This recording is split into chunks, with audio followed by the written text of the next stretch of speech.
Have you ever looked into a mirror? And for just a single breath, you saw yourself smiling, even though you're certain you weren't? I'm not talking about hallucinations. Not dreams. I mean a real moment. A space in time where there should have been only you. But something else was borrowing your face. That's what happened to Ellie. She was a 27-year-old software engineer who had just moved from Taipei to Taichung for remote work. She was staying temporarily with her Aunt Na, a quiet woman who lived alone in an old wooden house tucked beside a bamboo forest in the Dada Hills. Life there was peaceful. Slow. A little dull. But there was one thing about that house that Ellie simply couldn't stop staring at.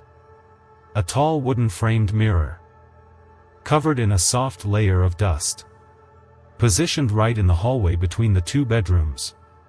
Ellie didn't think much of it until the third night. Around 2 a.m., she got up to get some water. The house was still. Her bare feet creaked softly against the old wood floor.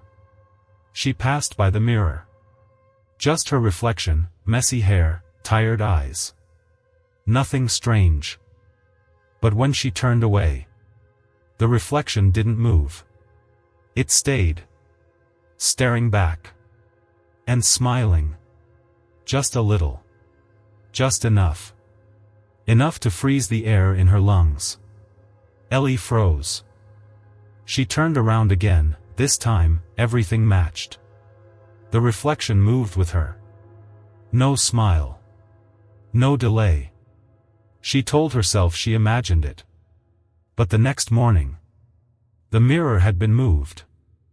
It now sat directly in front of her bedroom door. Aunt Na said she hadn't touched it. And they were the only two in the house. From that night on, Ellie began to feel like someone else was living through her skin. Ellie had never truly understood Aunt Na. Even as a child, she always felt like the woman was somehow cut off from the rest of the family. Aunt Na lived alone. No husband. No children. No close friends. She never returned home for holidays. Never called during family funerals. Never checked in with anyone, not even once. Ellie's mother used to say, "Your aunt is a good person. Just a little different. Everyone has their own way of living. Don't judge." As she got older, Ellie understood that. But understanding didn't mean closeness. To her, Aunt Na was the kind of person who didn't make you uncomfortable because she was strict, but because she was too silent. A silence that made you feel like you'd done something wrong. Since moving in, the two barely talked. Her aunt kept to her old routines, waking up early, sweeping the yard, cooking, and chanting softly with prayer beads. Meals were left on the table. No calling. No asking. Ellie woke later, worked online all day, and retreated to her room at night with her laptop. They only exchanged a few short lines during dinner. "The weather's gloomy today. I heard deer in the woods. Remember to lock up early tonight." Though Aunt Na never showed annoyance, Ellie constantly felt like a guest, not a niece. She used to think it was just the generation gap. But slowly, Ellie realized there was something else. Sometimes, she'd catch her aunt watching her. Briefly. Quietly. Then looking away, like she'd seen enough. As if she were observing, or comparing.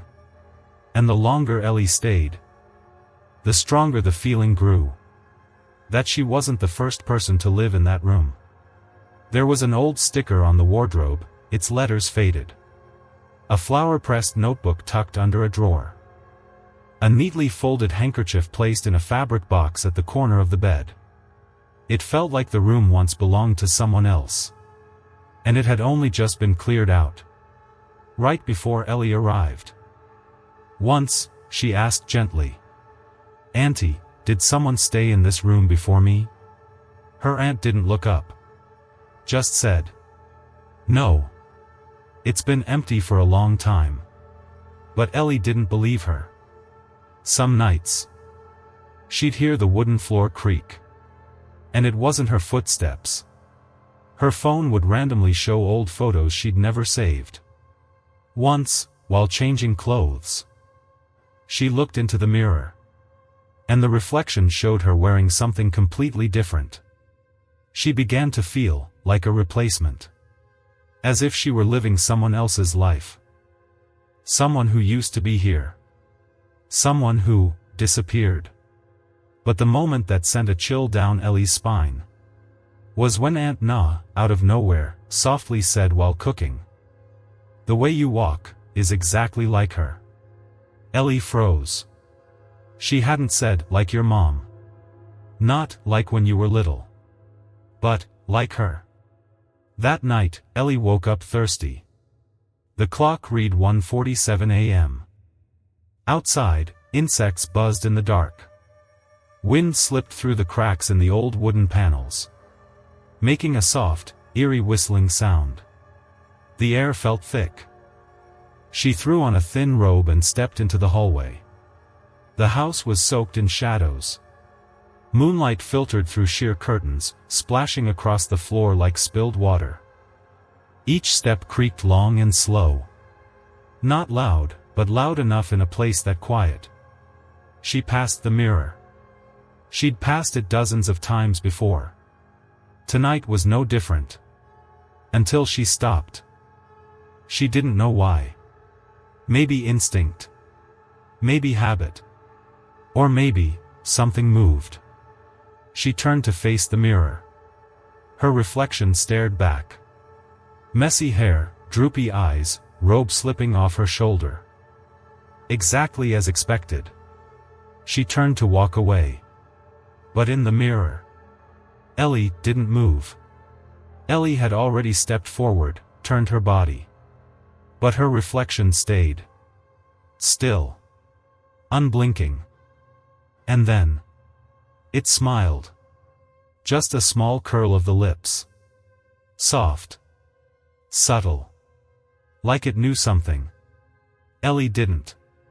Like it was watching a stranger walk away in its place. Ellie froze. Her heart pounded so loudly. She could hear it in her ears. She spun back toward the mirror. Now, the reflection matched. She lifted her left hand. The image did the same. She nodded. The mirror followed. No smile. No delay. Everything back to normal. But Ellie knew. Something had shifted. She stood still for a few seconds longer, then whispered to herself. Just the moonlight. Just tired. It's nothing. She went to the kitchen, drank water, returned to her room. She didn't look at the mirror again. But just as she shut the door, a soft sound came from behind her. A small tap, like something had been gently placed on the wooden floor outside. She opened the door. Looked down the hall. No one. Nothing. The mirror stood quietly in its place. Except now. It was angled ever so slightly. No longer facing straight down the hallway. But tilted. Just enough to look toward her bedroom door. The next morning, Ellie woke with a strange feeling in her body. Not tired, but not quite awake either. She couldn't remember when she fell back asleep. Only that she had a hazy dream. The sound of flowing water, groaning wood. And someone standing in front of a mirror. Back turned, long hair cascading down their shoulders. When Ellie stepped out of her room, Aunt Na was already at the dining table. Hands clasped neatly on her knees, eyes fixed on the backyard. On the table were a bowl of plain porridge and a small plate of pickled radish. Ellie sat down like she always did, scooped a spoonful of porridge. But couldn't swallow it. For some reason. The air that morning felt thick. Like mist, but heavier. She tried to start a conversation. Last night,